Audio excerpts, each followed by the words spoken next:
Hello students, welcome to lecture 7. In today's lecture, we will continue our topic on event-related potentials and we'll discuss multivariate feature representations. The outline of today's lecture is as follows. First, we discuss about univariate features and how we can extend it to multivariate features. And then we talk about multivariate ERP model. So let's revisit the univariate feature representation of event-related potentials that we discussed in the previous lecture. Here, what we see is the multiple event-related potentials plotted in a superimposed form. All of them were collected from the CZ channel. We can see here two different classes of ERPs. So first one is target, second one is non-target, represented by blue and red colors. So univariate feature represents the point or single feature that has been collected in this specific example as amplitude features. Okay, so all these single features representing one ERP is called univariate feature, and the cross here represents the average of all univariate features for target class, while this blue cross represents the average of univariate features for all non-target ERPs. Well, constructing the feature vector is the first step in the BCI research if you want to train our classifier model. And we need to make some decisions on, for example, which time point we should select to extract or construct the univariate feature. Why 222nd millisecond? Or why not 300 millisecond? Okay, so in BCI, there are some decisions that we need to make in constructing the feature vector. However, for improved classification of EEG signal trials, we need to accumulate more information in the features. So univariate features may not be enough. Let me go back to this image example. Well, we can consider other feature vectors here as well. Not only at this 220 millisecond time point, but all the amplitude related features from 200 to 300, for example. So the task is to expand this univariate into multivariate features or temporal features. And in addition, we're discussing only single channel. Okay, what about other channels? Can we also use them to construct more rich feature vector or feature vector set? So that will be the one of the main questions of this lecture. So let's give some formal names. So sample ERP signals at multiple time points or intervals, we call them as a temporal feature. Okay, those time points acquired from multiple intervals or segments of interval, we call them as a temporal feature. Okay, if there is a special feature we can define. So we're not only considering the ERP trials or EEG signal from single channel CZ, but from all channels, from all possible or available channels, multiple channels. So there are two different types of feature we talk when it comes to EEG, ERP. Temporal feature, spatial feature. Temporal feature is related to time points, okay? Time. While spatial related to the space in the head, for example, which part of the scalp we are recording. Frontal, occipital, temporal, or parietal, lobes. And we also can combine two features together, then construct the spatial temporal feature vector or matrix. Okay, so these are the terminologies used. Temporal feature related to time points, spatial related to channels, space. Both relate to spatial temporal feature. So when we extend from univariate to multivariate spatial features, we face some challenges. As mentioned before, we said that channels are highly correlated, right? So if we, for example, consider two channels, two channel recordings as shown here, one from CZ, another from OZ. Occipital central point, central. And our cognitive source, which is ERP, is well measured, localized in CZ channel. However, we have idle rhythm coming from the visual cortex, occipital lobe, okay, which is recorded by OZ. So if we want to record two channels and construct a feature vector, we need to take into account that there is some spatial mixing. And then the task is to demix, or extract the cognitive source of interest and filter out the background idle rhythm. For example, this is alpha rhythm. And eventually having the source, cognitive source related to ERP. So in these kind of examples, we use spatial filters for filtering the cognitive source. If we assume that our ERP is a constant, and this is, for example, represent as 1, okay, the amplitude 1, and we have some visual idle rhythm related amplitude value that is being added to the cognitive source, so 1 plus 1/2. Okay, as the result, the visual idle rhythm changes the CZ acquired data.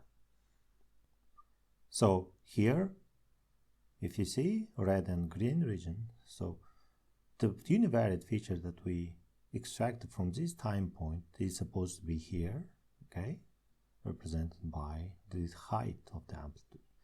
However, after adding this visual rhythm related noise, it will go down. So the original peak of the cognitive source is affected by noise, signal plus noise.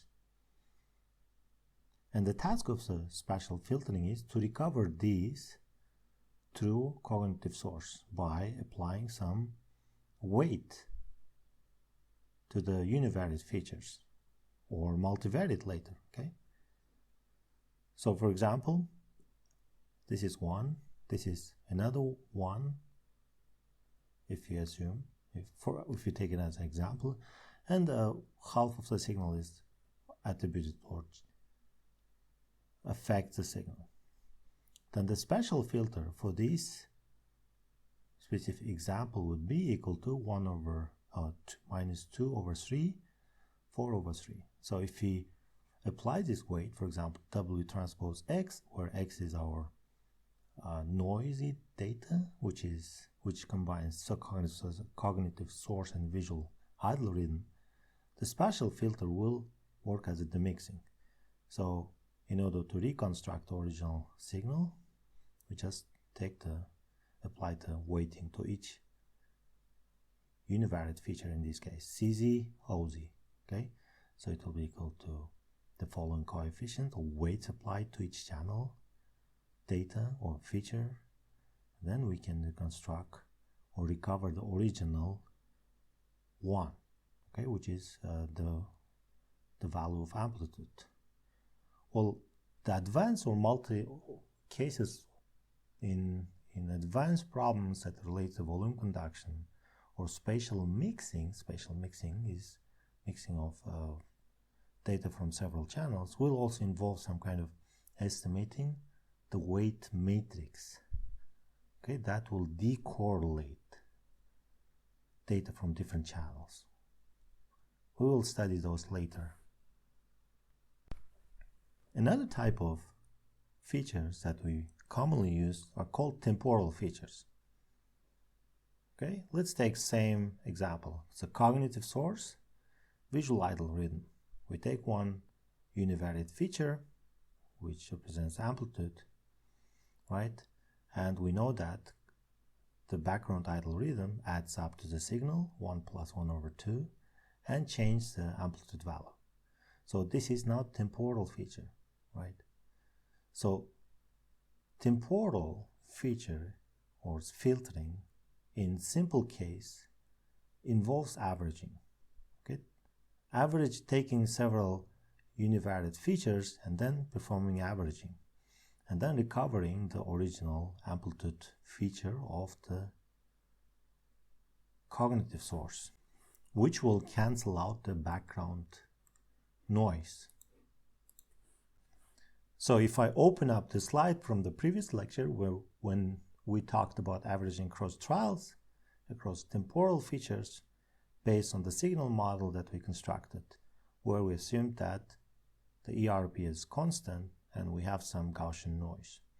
Then averaging will minimize the noise, temporal averaging will minimize the background noise as in this case. So assuming that our cognitive source is constant. Okay, so this is the effect of averaging. Okay, temporal feature, applying temporal feature. We also have some noise coming from DC drift, the direct current related to electronic device equipment, which changes the baseline. Okay, so original cognitive source is usually has zero mean, but DC drift will apply this kind of drift. So we need to apply some kind of steps that will demean, remove the DC drift. Okay, we can take same univariate across different channels now, F3, FZ, F4, C3, CZ, and other channels. Select one time point, okay, at 200 milliseconds. These selected time points across different channels will be considered as spatial feature at some fixed time point. And we can visualize these features, spatial features, as topographic map, as I have already discussed in the previous lectures. Okay, what is done here, just take this amplitude value across these bigger, okay, these cross-represented locations of these sensors, and then perform interpolation. Okay, and represent amplitude values as color-coded. More red means this is microvolt, more higher amplitudes.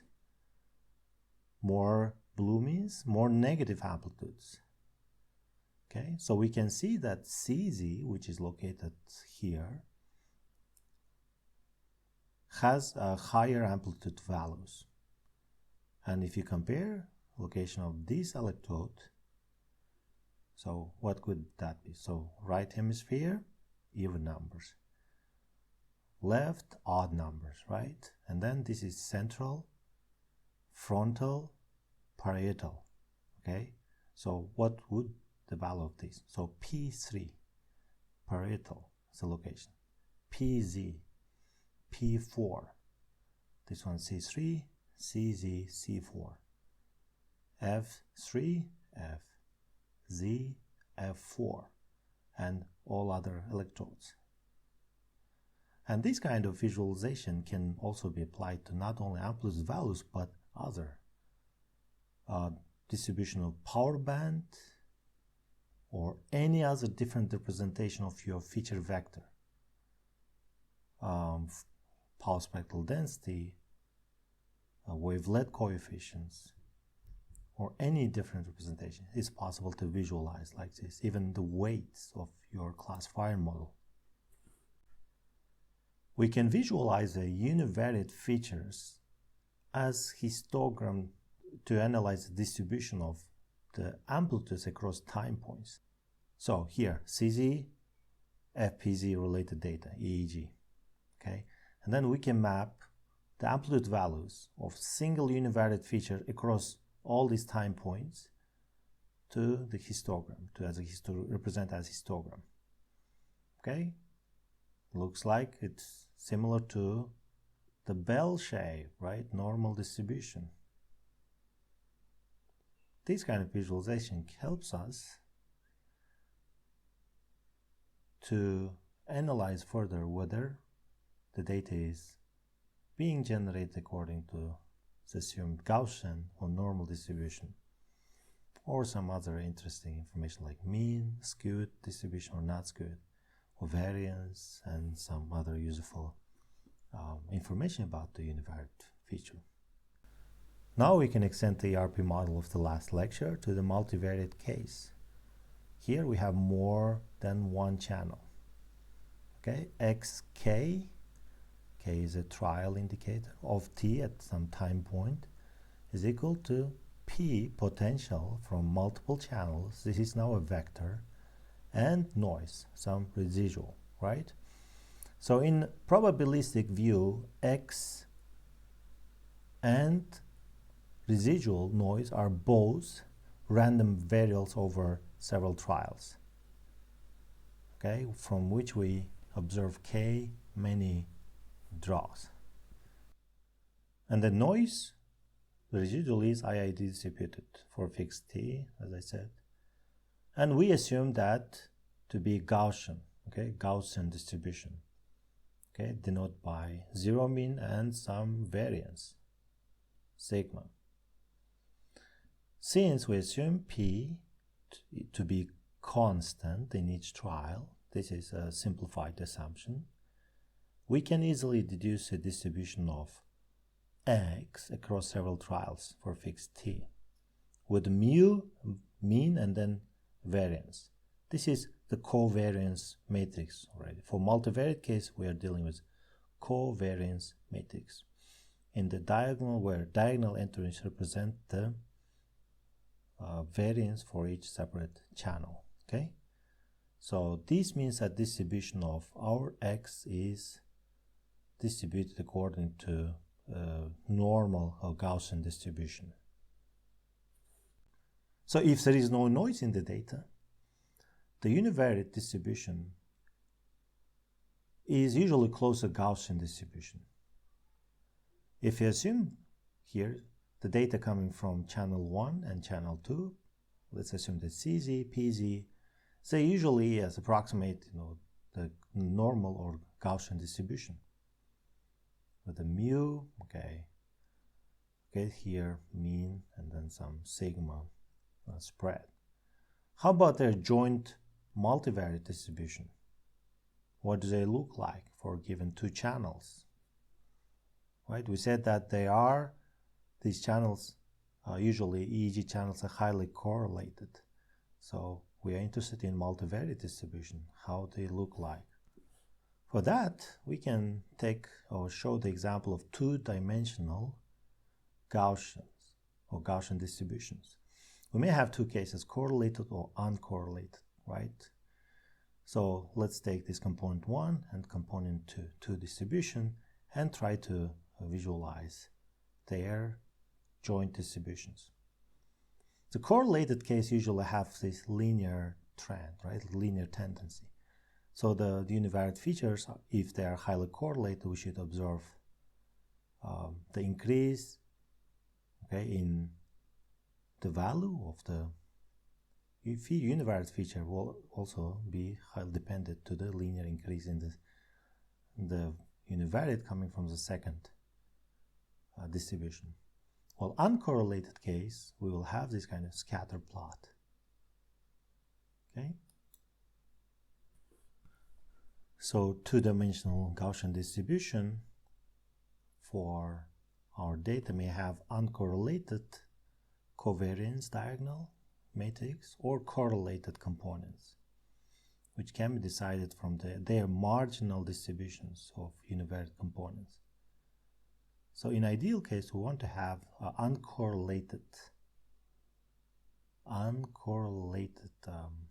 components, okay, which is what we want in the BCI. While correlation means is they have a lot of common components mixing. This can be actually visualized by plotting two different channels, CZ and data from PZ, across different time points from 0 to 6 seconds. Okay, if we visualize, if we map these temporal features to this joint distribution, we see some linear trend. Okay, so they are highly correlated, right? And then task of the BCI sometimes is apply special filter to make them uncorrelated, okay, less correlated. That was one of the use case of special filters. In real world data, we're basically dealing with multivariate Gaussian distribution. Okay, so this is the Gaussian distribution for a multivariate case with, okay, some mean and then a covariance matrix and some normalizer. So this should be very familiar to you from your probability course. Most data will be assumed to be generated according to a Gaussian distribution. So let's talk about notions for constructing the feature vector and representing our data from EEG. Some of the notions that we can use are as follows. So XC at T represents a scaled potential at channel C and time point T within a given trial, okay? So XC of T. While we can use this calligraphic C, capital C, to represent the feature that corresponds to subset of channels. If you have M number of channels, we can represent them as follows, okay, as a subset or set. While here we use the boldface X and then the subset of channels as C at T to represent the data vector for selected channels, okay, for M channels. This is one way to represent data vector from EEG, usually the amplitude values. And we have T, or calligraphic T, representing a temporal feature. So TI, I range from 1 to I, which is the sequence of intervals, where TI is a subset of indices. So subset, so temporal feature. Okay, so we will use these kind of notions to represent the feature vector for feature extraction. So please remember this. Based on the notions that we use for defining feature vectors, now we can talk about temporal feature vector construction or extraction of temporal features given data. For example, given a set of time intervals, okay, T, and one channel C1, we can define the temporal feature as follows. X at channel C1 and time interval that range from 1 to I, right? So we can construct this as mean values. Mean of here, the mean is taken across this given time interval defined by T to T1. And the dimensionality of the feature vector coincides with the number of sample points within one epoch. So one epoch means one time segment, trial data, one sample interval. So this is the location of the channels, okay? And then if we extract data from CZ, we can define temporal feature as follows. So one index, and then take the mean as a first feature, second and third, and so forth. We can construct the temporal feature vector as follows, and also visualize as a color-coded heat map for fixed channels CZ. How about spatial features? And how can we extract the spatial features from the given multi-channel EEG data? So let's define the set of channels as define C, calligraph C, and one time interval. So one time interval that can correspond to 100 milliseconds, okay, or 200 milliseconds. We define the spatial feature as follows: X at a set of channels and time interval. And this will give us the following vector. So we can take the mean, okay, at across time intervals. Here, CZ is set of channels, not single. And the dimensionality of the feature vector, spatial feature vector, coincides with the number of channels. We are performing averaging, taking the mean across the time interval. So we're getting one value.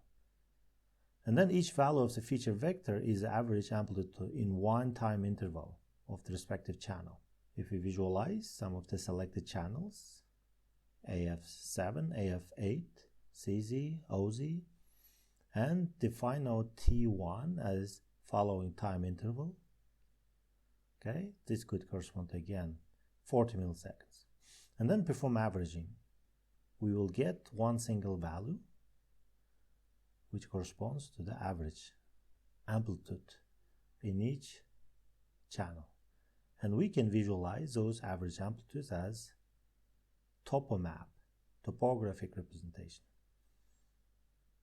okay, through interpolation, where the color represents, again, the amplitude value. So defining temporal and spatial field features are the first step before feeding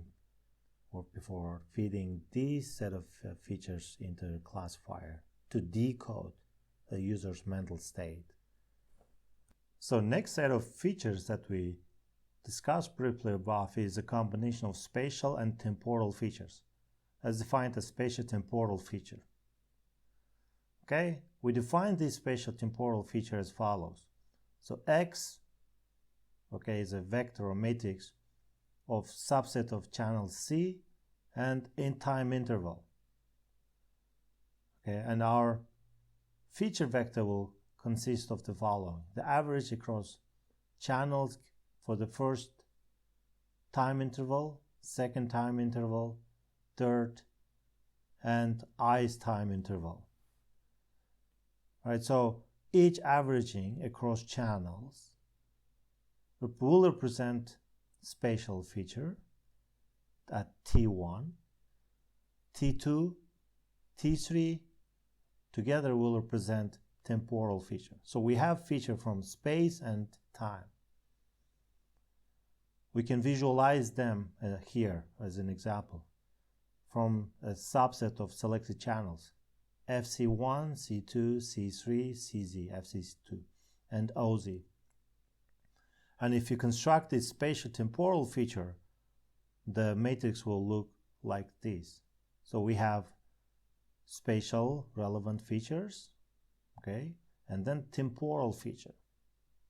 This kind of information is constructing this kind of spatial temporal feature is useful for analysis purpose. For example, we can pinpoint at CZ and time 175 millisecond there is increase of amplitude. There is something going on, okay, at this time point at this channel, at space and time. So spatial temporal visualization can also help. Okay, this is an example of a spatial temporal feature.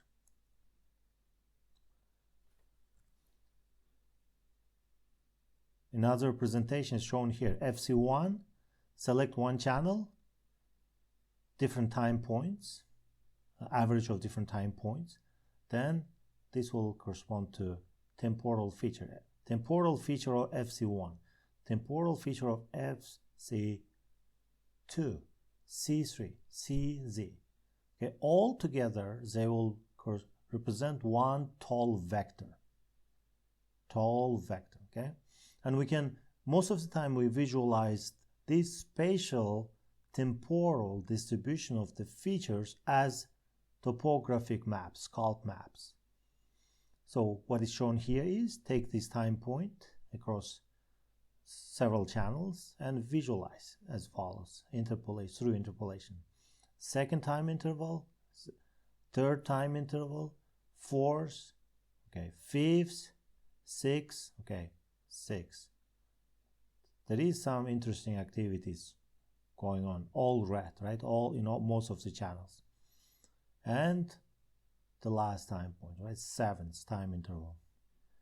So this kind of visualization usually helps to interpret the data that we recorded, right? And then probably to select or select a subset of the features for if you want to improve the classification accuracy of our BCI system.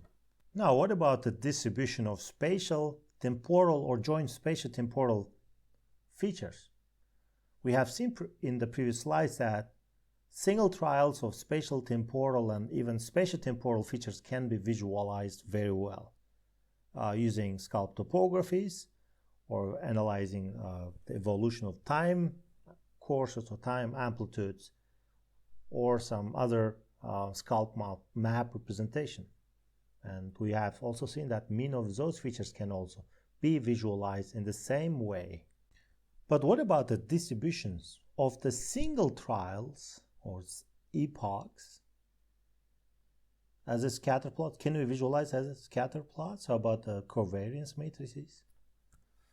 We can definitely visualize the scatter plots of temporal features as follows. So we see some Gaussian-like distribution here. Each point corresponding to the temporal feature of a given ERP or segment of EEG, right? And then we have the mean average ERP or event-related potential. We can also visualize the scatter plot of spatial features similar to the temporal features as follows. Given each point representing the distribution of a scalp feature or spatial features, right, corresponds to this one corresponds to the mean or average scatter plot. Okay, this kind of visualization also is very useful in analyzing your data.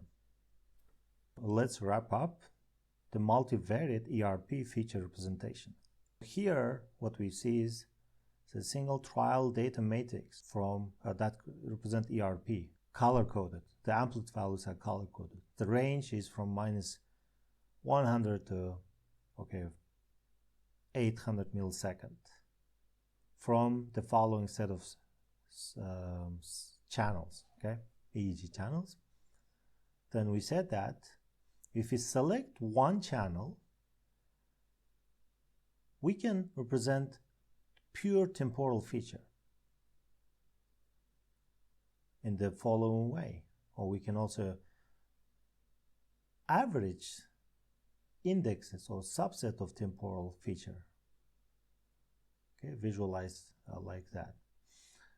How about the spatial feature? If you select one time point across several channels, across several channels, we said this will represent spatial feature at that time point. We can visualize in space. This is time, this is space. And finally, we talked about spatial temporal feature representation, where we have time and then space or channels. Okay, so time usually average across a predefined or fixed temporal index or interval. Okay, We can also visualize it using scalp maps, those kind of spatial temporal features. So all of these examples of extracting, defining spatial or temporal features, or even joint spatial temporal feature, will be useful and very widely used in any part of brain data analysis, either for BCI, for decoding, or extracting meaningful information from the user's cognitive or mental state. So it is highly advised to become familiar with this kind of representation of the pure sinusoidal EEG signal. Okay, that gives us different insights. In the BCI classification cases, the distribution of ERP features that corresponds to different conditions are very important.